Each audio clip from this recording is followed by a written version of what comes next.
안녕하세요, 여러분. 보일입니다. 오늘은 여러분을 인공지능, 그 중에서도 딥러닝의 세계로 모시려고 합니다. 우리가 AI를 공부하면서요, 이 딥러닝을 모른다면 그 현재 어떤 그 변화의 핵심을 이해하지 못하는 거다라고 할 수 있습니다. 그래서 이번 주 그리고 다음 주 2회에 걸쳐서 이 중요한 딥러닝을 주제로 다루어 보겠습니다. 자, 여러분, 이 영상 한번 같이 보실까요? 마치 유명 셰프처럼 요리 기술이 보통이 아닙니다. 놀랍죠? 이 로봇은 스탠포드 대학교하고 구글이 협력해서 만든 AI 로봇 알화입니다. 이 알화는 요리, 빨래, 화장실 청소, 식사 준비, 기타 등등 온갖 복잡한 일을 다 해낼 수 있습니다. 사람 대신 식기세척기도 돌려주고요. 커피 머신으로 커피도 내려줍니다. 집안에 한 대씩 들여놓으면 참 편리하겠죠. 이 로봇의 움직임을 보시면 이전 로봇들과는 달리 매우 자연스럽다는 점을 발견하실 겁니다. 이렇게 섬세하고 복잡한 움직임을 이렇게 신속하게 할 수 있게 된 것이 바로 오늘 말씀드릴 딥러닝 덕분입니다. 딥러닝은 쉽게 말씀드리자면 컴퓨터가 사람처럼 학습하는 방법입니다. 사람의 뇌를 이렇게 모방한 인공신경망을 사용해서요, 패턴을 인식하는 것이죠. 패턴을 인식한다. 좀 복잡하게 들리는데요. 복잡하게 생각하실 필요가 없습니다. 일상에서 우리가 학습하는 방식을 생각해 보면 어렵지 않습니다. 한번 예를 들어 볼까요? 여러분이 이렇게 귀여운 강아지를 키우기 시작했다고 한번 상상해 보시기 바랍니다. 처음에는 강아지가 짖을 때마다 아마 깜짝 놀랄 겁니다. 하지만 이렇게 시간이 지나면서 점점 강아지 짖는 소리에 우리가 익숙해지겠죠. 더 나아가서 강아지의 기분이 어떤지도 이제 짐작할 수 있게 될 겁니다. 배고플 때 짖는 소리, 놀아달라고 짖는 소리, 그리고 낯선 사람이 왔을 때 짖는 소리, 또 용변을 보고 싶을 때 내는 소리, 등등 많습니다. 이렇게 우리가 경험을 통해 학습하는 과정이 바로 딥러닝과 비슷합니다. 처음에는 아무것도 모르지만 수많은 데이터를 접하게 되면서 점점 학습하게 되는 겁니다. 그럼 여기서 우선 인공지능과 머신러닝 그리고 딥러닝 이 3자의 관계에 대해서 잠깐 짚고 넘어가겠습니다. 요즘 인공지능 뉴스를 보다 보면요, 그게 그거 아닌가 하고 생각하기 쉽습니다. 쉽게 설명드리자면요, 인공지능이 가장 넓은 개념입니다. 그리고 인간의 지능을 모방해서 작업을 수행하거나 문제를 해결하는 모든 기술을 포함하게 됩니다. 예를 들면 여러분들 체스 게임이나 프로그램, 자동차 내비게이션 시스템, 요즘 많이 사용하시는 음성 인식 비서 등이 있습니다. 그리고 두 번째 머신러닝은요, 이렇게 데이터를 바탕으로 학습하는 겁니다. 그러면서 끊임없이 성능을 향상시키는 알고리즘을 말합니다. 다시 말해서 그 명시적인 프로그래밍 없이도 데이터로부터 패턴을 학습하고 예측할 수 있는 능력을 가지게 됩니다. 여러분들 매일 쓰시는 그 스팸 메일을 걸러주는 필터라든지요, 상품 추천 시스템, 또 주가 예측 모델 등이 이 머신러닝 기술에 해당됩니다. 이 딥러닝은요, 세 번째죠. 이 딥러닝도 머신러닝의 한 종류입니다. 이게 여러 층으로 구성된 그 인공신경망을 사용해서요, 이 복잡한 패턴을 학습합니다. 아주 많은 데이터하고 강력한 컴퓨터 파워를 활용해서 높은 수준의 추상화를 학습할 수 있는 겁니다. 예를 들면 여러분들 이제 요즘 안면 인식, 얼굴 인식 시스템이라든지요, 자연어 처리 모델, 챗GPT 같은 걸 말하죠. 그리고 자율주행 차량의 이미지 인식, 이런 기술들을 말합니다. 이 세 가지를 알기 쉽게 한번 요리의 세계로 한번 비유해 보겠습니다. 이렇게 인공지능 전체를 요리의 세계로 비유하자면요, 머신러닝은 그 레시피를 보고 요리하는 방법에 해당됩니다. 하지만 이 딥러닝은요, 레시피를 일일이 보면서 하는 게 아니라요, 여러 번의 시행착오를 거쳐서 최고의 요리 비법을 만들어내는 방법이다라고 할 수 있습니다. 딥러닝은요, 이렇게 인공지능과 기계학습 분야에서 가장 주목받는 기술 중 하나입니다. 하지만 그 정의에 대해서는 여러 관점이 존재합니다. 대표적으로 지난 두 번째 시간에 우리 인공지능의 역사 시간을 다뤘었죠. 그때 소개해드렸던 조슈아 벤지오는요, 딥러닝이라는 것은 기계학습의 한 종류로서 데이터 표현을 학습하는 것을 목표로 하는 계산 모델들의 집합이다. 이런 모델들이요, 간단한 모듈들이 구성으로 이루어져 있고, 이 모듈들이 여러 층으로 쌓여서 더 높은 수준의, 더 추상적인 데이터 표현을 학습한다. 이렇게 정의합니다. 지난번에 봐셨던 더 간단하게 정의하는 교수도 있는데요. 바로 스탠포드 대학교의 앤드류 응 교수입니다. 이 교수에 따르면요, 이 딥러닝은 인공신경망, 우리 사람의 신경망을 모방한 이 인공신경망을 사용해서 대규모 데이터로부터 패턴을 학습하는 기계학습의 한 분야이다. 이렇게 설명합니다. 여기서 딥이라는 용어는요, 그 신경망의 여러 층을 의미한다고 설명합니다. 그런데 이렇게 개념 정의만 들어서는 무슨 말인지 좀처럼 상상이 되지 않습니다, 사실. 우선 간단하고 한번 쉽게 설명드려 보겠습니다. 여러분이 요리 학원에 다닌다고 한번 상상해 볼까요? 학원에는 그 여러 층의 수업이 있습니다. 입력층이 있죠. 이 입력층에서는 재료를 배우는 곳입니다. 당근, 양파, 고기, 이렇게 등등 이런 재료를 구별하는 법을 배우게 됩니다. 그 다음에는 수많은 은익층들이 있습니다. 여기서는 요리 기술을 배웁니다. 첫 번째 층에서는 재료 손질법, 두 번째 층에서는 양념 비율, 그리고 세 번째 층에서는 불 조절법을 배운다. 이런 식이죠. 그리고 최종 단계인 출력층에서는 마지막으로 완성된 요리를 내놓는 것입니다. 상상이 되시나요? 딥러닝의 신경망도 사실 이러한 방식과 비슷합니다. 입력층에서 데이터를 받아들이고 그리고 여러 은닉층에서 복잡한 패턴을 학습하게 됩니다. 그리고 최종적으로 출력층에서 결과를 내놓습니다. 1970년대 말입니다. 영국 브리스톨 대학의 한 대학 연구실. 여기서 인간의 뇌를 모방한 그 컴퓨터를 만들어 보겠다. 이런 야심찬 꿈을 꾸고 있던 젊은 연구원이 있었습니다. 바로 딥러닝의 대부로 불리는 이 제프리 힌튼입니다.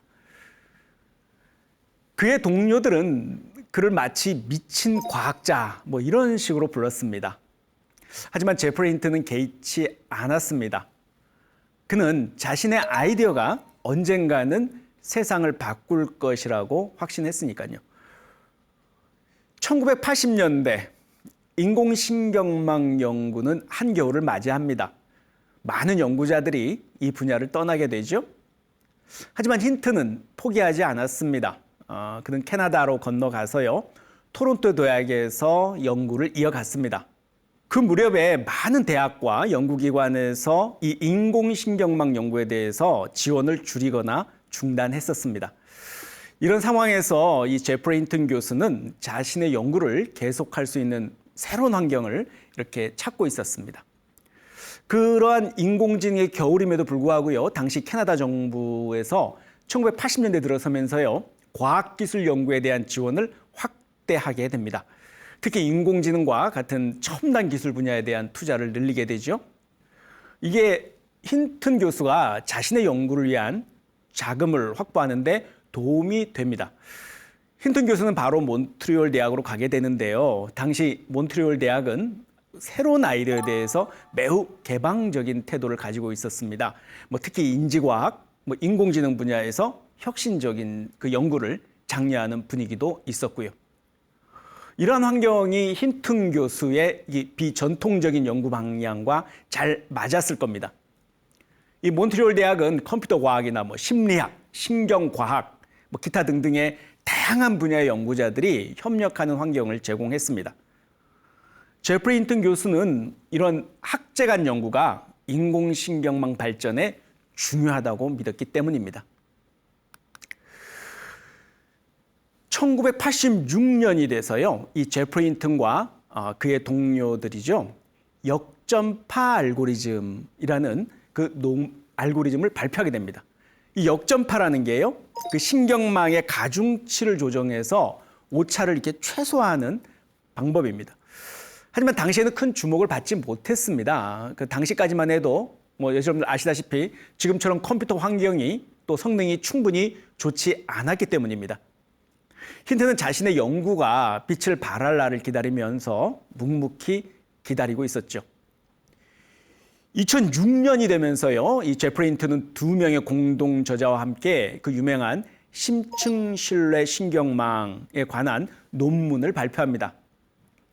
이게 바로 그 여러 층으로 이루어진 신경망을 어떻게 하면 효과적으로 학습시킬 수 있을지에 대한 방법론을 제시한 논문이었습니다. 이 알고리즘으로 비지도학습, 그러니까 인간이 개입하지 않고 인공지능 스스로 학습하는 방식의 가능성을 입증해낸 겁니다. 이때부터 이른바 딥러닝이라는 용어가 슬슬 사용되기 시작했습니다. 2012년이 되면서요, 이 제프리 힌튼 교수는 당시 대학원생이었던 그의 두 제자 알렉스 크리첵스키, 일리아 수츠케보와 함께 이미지넷 대회에 참가합니다. 이 이미지넷 대회는요, 컴퓨터 분야에서 가장 권위 있는 대회였습니다. 매년 세계 유수한 대학 기업들이 참가해서요, 자신들의 최신 기술을 겨루게 됩니다. 하지만 힌튼 팀은 좀 달랐습니다. 이 제프리 힌튼 팀이 이끌었던 모델 이름은요, 알렉스넷. 그러니까 그 대학원생 중에 한 명이었던 알렉스 크리첵스키의 이름을 따서 지었습니다.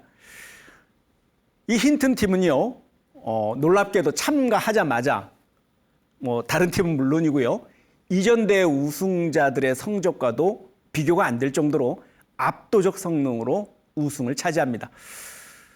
이 승리는 단순한 대회 우승 그 이상이었습니다. 이 딥러닝이 가히 컴퓨터 비전 분야를 완전히 뒤흔들어 놓은 순간이었습니다. 당시 제프리 힌튼 교수가 기자들과의 인터뷰에서 이렇게 말했습니다. 우리는 방금 AI의 미래를 보여줬습니다. 이제 시작일 뿐입니다. 이렇게 말입니다. 이 사건 이후에 이 딥러닝 기술은 명실공히 AI 연구의 주류가 되었습니다. 힌튼 교수와 그 제자들은 이제 AI 혁명의 주역 이 정도로 불리게 됐죠. 힌튼은 30년 동안 꿈꿔왔던 일이 마침내 현실이 되었다. 이렇게 감격했다고 합니다. 2013년이 되면서요, 이 제프리 힌튼과 그 제자들이 이제 그 컴퓨터 비전 기술 스타트업 DNN 리서치라는 회사를 설립하게 되는데요. 이 회사를 일종의 경매에 붙인다고 할까요? 다양한 빅테크 회사에다가 매각을 하게 됩니다. 이때 구글이 나서서 무려 4,400만 달러의 이 DNN 리서치를 인수하게 되는 거죠. 힌트는 농담삼아 이때 이런 말을 합니다. 내가 구글에 입사한 이유는 그들이 나에게 이 무제한으로 컴퓨팅 파워를 제공했기 때문이다. 이렇게 말했다고 합니다. 한마디로 고성능 컴퓨터를 사용할 수 있게 해준다 말이겠죠. 실제로 제프리 힌트는 구글의 강력한 컴퓨터들을 이용해서요, 더욱 깊고 복잡한 신경망을 연구할 수 있게 됐습니다. 하지만 2022년 11월 여러분 다 아시다시피 오픈 AI에서 막강한 성능의 챗GPT가 상용화되기 시작하죠. 전 세계적인 열풍이 불었었죠. 하지만 2023년 5월 초에요, 이 제프리 힌튼 교수가 구글에서 퇴사했다는 뉴스가 전해졌습니다. 힌튼 교수는 갑작스런 퇴사 이유에 대해서 크게 두 가지 이유를 제시했습니다. 그 첫 번째가 AI 위험성에 대한 우려였습니다. 힌튼 교수는 AI 기술이 이렇게 급속하게 발전하면 인류에게 위험이 될 수 있다 이렇게 경고했습니다. 특히 AI가 허위 정보를 생성하고 확산시킬 수 있는 능력에 대해서 우려를 표명했죠. 두 번째는 또 윤리적 갈등 문제입니다. 구글의 AI 개발 방향 그리고 자신의 윤리적 신념 사이에서 갈등을 겪었다 이렇게 털어놨습니다. AI 기술의 책임 있는 발전 그리고 사용에 대해서 자신의 의견을 더 자유롭게 표현하기 위해서 나는 구글을 떠날 수밖에 없다 이렇게 결정했습니다. 이 제프리 힌튼 교수는 퇴사 이후에도 여러 매체를 통해서 AI 위험성에 대해서 경고하고 있습니다. 특히 일자리 문제, 또 가짜 정보 확산에 대해서 우려를 나타냈습니다. 이 제프리 힌튼에 따르면요, AI 기술의 발전 속도도 늦추고 엄격한 규제가 필요하다고 주장하고 있습니다. 특히 강력한 AI 시스템 개발을 일시적으로 중단해야 한다. 이렇게까지 제안했습니다. 여러분은 어떠신가요? 마치 이 AI라고 하면 차갑고 딱딱한 금속성의 어떤 인공지능 로봇을 연상하게 되는데요. 하지만 이처럼 현재의 딥러닝 기술을 우리가 지금 사용할 수 있게 되기까지에는 이렇게 뜨거운 열정을 가진 사람들의 이야기가 뒤에 숨어 있습니다. 그렇다면 이제 본격적으로 딥러닝의 기본 원리에 대해서 한번 들어가 보겠습니다. 여러분, 이 AI가 이 비로자나불과 서가모니불 사진을 구별하는 법을 이렇게 배우는 과정을 한번 상상해 보겠습니다. 이것은 마치 AI가 자신만의 그 불상 도감을 만드는 것과 비슷합니다. 자, 여기 AI 인공신경망 알고리즘이 있습니다. 이 신경망에는 여러 층이 있고요. 각 층에는 다양한 특징을 기록할 수 있는 노드들이 있습니다. 수천 장의 비로자나불 사진 또 서가모니불 사진을 이렇게 모읍니다.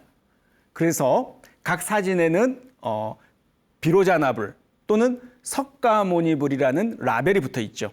일종의 훈련 데이터라고 할 수 있습니다. 자, 비로자나불은 0, 서가모니불은 1이라고 정해봅니다. AI는 이제 사진을 하나씩 보면서 수천 장의 사진을 특징을 기록하게 됩니다. 첫 번째 층에서는 간단한 특징을 다루게 됩니다. 예를 들면 선이나 모서리, 색상 등등이겠죠. 하지만 중간층으로 들어가면서는요, 좀 더 복잡한 특징, 예를 들어서 눈이나 코, 귀나 손, 발 이런 모양을 이제 기록하게 되는 거죠. 그리고 마지막 층 정도 되면 전체적인 특징, 그러니까 전체적인 얼굴 모양이라든가 이렇게 몸의 형태를 파악합니다. 특징을 다 기록하게 되면 AI는 최종적으로 이 사진이 비로자나불인가 서가모니불인지 추측을 하게 됩니다. 물론 AI 추측이 딱 처음부터 맞아떨어지면 좋은데요. 처음에는 많이 틀립니다. 예를 들어서 이렇게 서가모니불 사진을 보고서 이것은 비로자나불이다 이렇게 얘기할 수 있겠죠. 이렇게 되면 AI는 바로 자신의 실수를 인지하고요. 이 파라미터, 매개 변수를 조금씩 수정합니다. 이제 화살표가 바로 매개 변수인데요. 이렇게죠. 양손을 마주 잡은 모양은 비로자나불의 특징이었지. 다음에는 이걸 더 주의 깊게 봐야겠어. 이런 식으로요. 원하는 결과에 가까워질 때까지 각 층을 거치는 과정을 다시 수만 번 반복합니다. 매번 반복할 때마다 이 AI는 조금씩 더 정확해지겠죠. 충분히 학습한 후에는 AI는 여기 데이터에 없는 새로운 사진을 보고도 상당히 정확하게 비로자나불, 서가모니불을 구별할 수 있게 됩니다. 이런 방식으로 이제 AI의 불상도감이 완성됩니다. 데이터 세트가 완성됐다는 얘기겠죠. 이제 새로운 사진을 입력하면요, AI는 사진의 특징을 빠르게 분석하게 됩니다. 예를 들어서 사진을 보자마자 잡은 손, 왼손이 위로 올라갔는지 혹은 오른손이 위로 올라갔는지 뭐 이런 기타 등등 디테일들을 파악합니다. 그리고 이 특징들을 자신이 갖고 있는 도감, 그러니까 데이터 세트와 비교를 하게 되죠.